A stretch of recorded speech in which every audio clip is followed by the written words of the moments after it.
How to change the audio and display language on your device in Nayax Core, making your machine accessible for all regions. On the dashboard of your Nayax Core Management Suite, click on the Operators tab. Click on the Machines tab from the drop-down menu.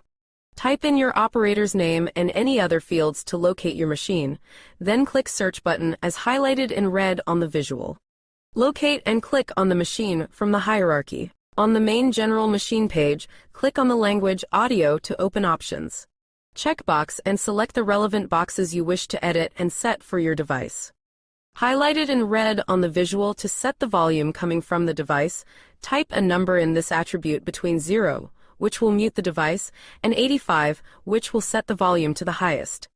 You can also add the primary and secondary language for your machine by clicking the arrow as highlighted in red on the visual with a drop-down menu of languages options supported by Nayax. Click on the Action drop-down menu and click Update Queue to send the new attributes to the device's queue, or you can also choose Restart Device to immediately update the attributes on the machine. Don't forget to save the changes when done. Thanks for watching. We hope this guide was able to walk you through the process. We ask you to please help us help you by leaving feedback.